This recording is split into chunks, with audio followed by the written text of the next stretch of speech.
नमस्कार दोस्तों, मैं हूं सौरभ चंद केसरी और अपने YouTube चैनल में आपका स्वागत करता हूं। दोस्तों, आज एक नया टॉपिक लेकर के आया हूं दोस्तों, सौर मंडल। और हम लोग सौर मंडल का कुछ बेसिक पार्ट पढ़ेंगे। हालांकि ये थोड़ा सा चैप्टर लंबा है, इसलिए मैं इसके कई पार्ट बनाऊंगा, पार्ट 1, पार्ट 2, पार्ट 3। और धीरे धीरे इससे आने वाले प्रश्नों के बारे में भी चर्चा करेंगे।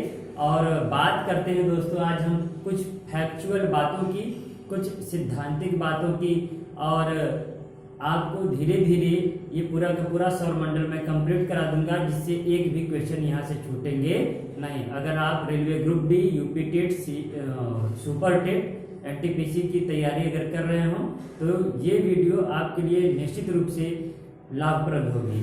तो चलिए फिर शुरुआत करते हैं। सौर मंडल, ये है दोस्तों सौर मंडल, सोलर सिस्टम।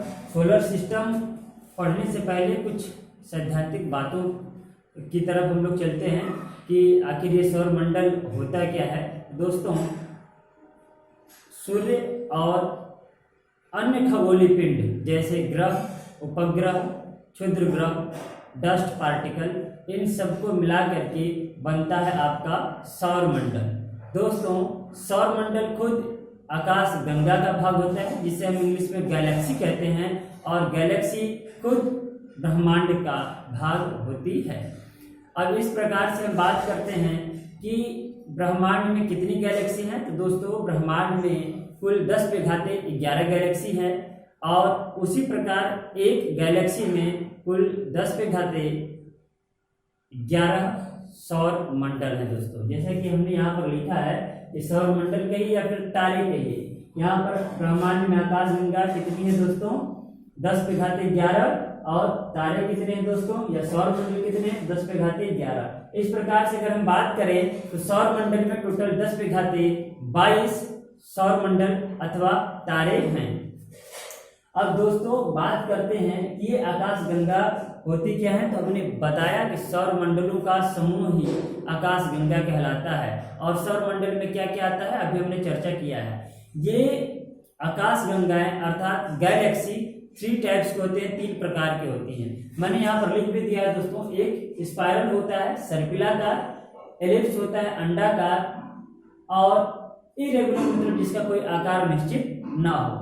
दोस्तों, एलिप्स का मतलब ये भी है दीर्घवृत्ताकार, जिसमें हम लोगों की गैलेक्सी का नाम है दोस्तों मिल्की वे, या दुग्ध मेखला, या मंदाकिनी। इन नामों से हम लोग अपनी आकाश गंगा को जानते हैं। और हमारी आकाश गंगा का जो आकार है दोस्तों, वो है सर्पिलाकार। आपको बता दें कि लगभग 60% एलिप्स मतलब अंडाकार आकाश गंगाएं पाई जाती हैं यूनिवर्स में, ब्रह्मांड में।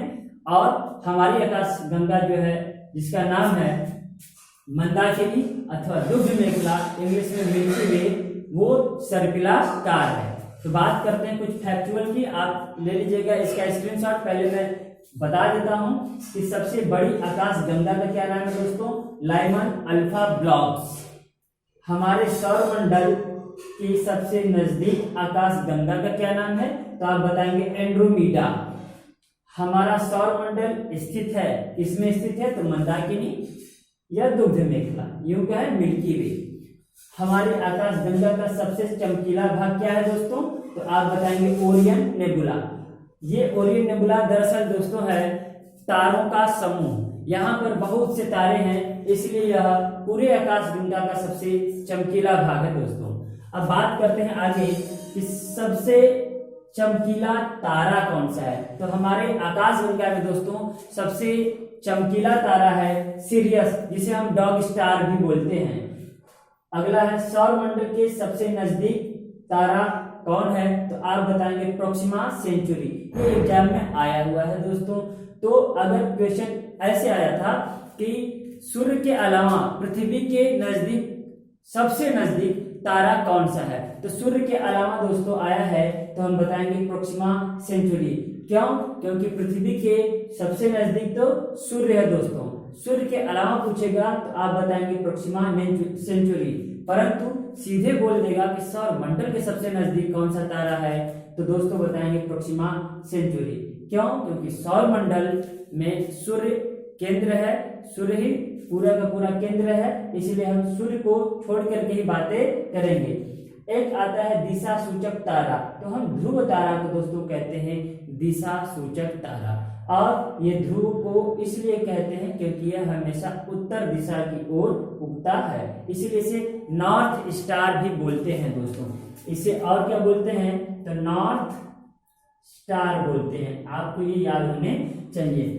उम्मीद करते हैं दोस्तों ये थोड़ा सा फैक्चुअल है। अब हम कुछ सैद्धांतिक बातों को लेकर चर्चा करेंगे, तब तक आप स्क्रीनशॉट ले लीजिए। दोस्तों बात करते हैं हम आगे कुछ सिद्धांत की।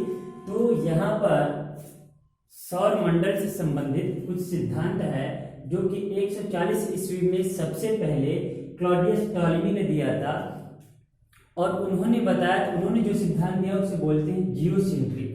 जियोसेंट्रिक थ्योरी क्या है, ये कहते हैं कि पृथ्वी पूरे सौर मंडल का केंद्र है और सूर्य इसके चारों तरफ चक्कर लगाता है। तो दोस्तों इनकी थ्योरी जो थी बहुत वर्षों तक चलती रही, लेकिन बाद में जब 16वीं शताब्दी में 1543 ईस्वी में निकोलस कॉपरनिकस की एंट्री होती है, तब जाकर के पता चलता है कि वास्तव में क्लॉडियस टॉलेमी का जो सिद्धांत है वो गलत है। परंतु इनकी यह सिद्धांत जो कि हेलियोसेंट्रिक हाइपोथेसिस सिद्धांत था, तो इनमें तो उन्होंने बताया कि पूरे सोलर सिस्टम का सेंटर जो है, केंद्र है, वो क्या है, सूर्य है, और सूर्य के चारों तरफ अन्य ग्रह क्या करती हैं, चक्कर लगाती हैं। लेकिन इस बात का उल्लेख इन्होंने अपनी किताब में किया था दोस्तों, ऐसे प्रकाशित नहीं किया था। परंतु जब इनके कई वर्षों के बाद 1609 ईस्वी में गैलीलियो आते हैं, तो इन्हीं की बात पुनः दोहराते हैं। अभी तक ये देखिए चर्चा में नहीं है, ना ही प्रकाशित है। इनसे पहले पता चलता है गैलीलियो का सिद्धांत यही था कि सूर्य के चारों तरफ ग्रह चक्कर लगाते हैं और सूर्य केंद्र में है। लेकिन यह बात जैसे ही यूनान के लोग सुनते हैं, गैलीलियो का विद्रोह कर देते हैं, क्योंकि टॉलेमी अपने जमाने के बहुत बड़े विद्वान थे और वो नहीं चाहते थे कि टॉलेमी कभी गलत हो सकते हैं। तो टॉलेमी की बातों को ध्यान में रखते हुए उन्होंने वहां के लोग गैलीलियो को क्या देशद्रोह का करार दिया, बल्कि यहाँ तक कि इनको अपना देश छोड़ करके भागना पड़ गया। परंतु जैसे ही कुछ वर्षों के बाद कॉपरनिकस का वह जो बुक है जो कि प्रकाशित नहीं हुई थी, जो कि सौर सिद्धांत पर थी, जब दिखाई दी कि गैलीलियो से कई वर्षों पहले, लगभग 60 साल पहले 1543 में ही यह बात उल्लेखित की जा चुकी है कि सोलर सिस्टम के सेंटर में सूर्य है और अन्य ग्रह इसके चारों तरफ चक्कर लगाते हैं, तब जाकर के सबको यह पता चला कि वास्तव में गैलीलियो भी अपनी जगह पर बिल्कुल सही था। अब देखिए गैलीलियो का सही होने के पीछे एक कारण यह भी था कि गैलीलियो प्रथम व्यक्ति था जिसने टेलीस्कोप का भी खोज किया, मतलब दूरबीन का, और उस दूरबीन की सहायता से सौर मंडल का अध्ययन करता है। तो अब ये देखिएगा, यह प्रथम व्यक्ति था जिसने टेलीस्कोप की सहायता से पूरे ब्रह्मांड का अध्ययन किया। तो ब्रह्मांड से तात्पर्य है कि मैं कह रहा हूँ सौर मंडल का अध्ययन किया, और उसमें उसने स्पष्ट देखा दोस्तों कि जो ग्रह हैं वो सूर्य के चारों ओर चक्कर लगा रहे हैं। अब देखिए कैसे, अब इस टेलीस्कोप की सहायता से इसने कुछ ग्रहों को भी देखा। जैसे अगर मैं ग्रह की मैं बात करूं तो दोस्तों आपके पास शुक्र ग्रह है, दोस्तों बुध ग्रह है, तो इसने देखा किसको, तो इसने बुध को भी देखा। ये देखिए हमारे पास मरकरी है दोस्तों, M से मरकरी अर्थात बुध है। उसके बाद दोस्तों ये है वीनस मतलब शुक्र है। इसके अलावा दोस्तों इसने देखा अर्थ को, इसने किसको देखा दोस्तों, अर्थ मतलब पृथ्वी को, हमारे ग्रह को देखा। फिर उसके बाद में इसने मार्स को देखा, मार्स दोस्तों मंगल ग्रह को कहते हैं। फिर उसके बाद में दोस्तों इसने बृहस्पति को भी देखा। किसको देखा दोस्तों, बृहस्पति को, जुपिटर मैं बोल रहा हूं और लिख रहा हूं। इसके अलावा इसने शनि को भी देखा। दोस्तों ये सैटर्न में लिख रहा हूं, मतलब इसने गैलीलियो ने सबसे पहले दूरबीन की सहायता से, टेलीस्कोप की सहायता से ब्रह्मांड का अध्ययन किया, और उसमें उसने यह पाया कि पूरे सौर मंडल में सूर्य ही केंद्र पर है और सूर्य के चारों तरफ ग्रह चक्कर लगाते हैं। और उसने यह भी देखा कि अर्थ के अलावा मार्स, वीनस, मरकरी, दोस्तों ये मरकरी है, मरकरी मतलब बुध, शुक्र, अर्थ मतलब पृथ्वी, मार्स मतलब मंगल, जुपिटर मतलब बृहस्पति तथा सैटर्न मतलब शनि। इसने गैलीलियो ने इतने ग्रहों की खोज कर दी थी और वो भी किसकी सहायता से? टेलीस्कोप की सहायता से। तो अगर ऐसा क्वेश्चन आए तो आपको बताना है कि जो जियोसेंट्रिक का मतलब क्या है? यह पृथ्वी केंद्रित सिद्धांत है, अर्थात पृथ्वी केंद्र है। इनके अनुसार यह था कि पृथ्वी दोस्तों क्या है? केंद्र में है, पृथ्वी केंद्र में है और सूर्य इसका चक्कर लगाता है तथा सूर्य चक्कर लगाता है। लेकिन यह बात बिल्कुल गलत थी, परंतु यह कई वर्षों तक चलता रहा दोस्तों। सूर्य, अब देखिए निकोलस कॉपरनिकस आते हैं, हेलियोसेंट्रिक हाइपोथेसिस सिद्धांत देते हैं और इसमें बताते हैं कि नहीं, इसमें क्या है? सूर्य केंद्र में है, सूर्य केंद्र में है। तो मैं बस केंद्रित लिख दे रहा हूं, सूर्य केंद्रित सिद्धांत था ये। परंतु दोस्तों यह सिद्धांत प्रकाश में नहीं आया था, यह प्रकाशित नहीं हुआ था। लेकिन जब प्रकाश में कब आता है दोस्तों?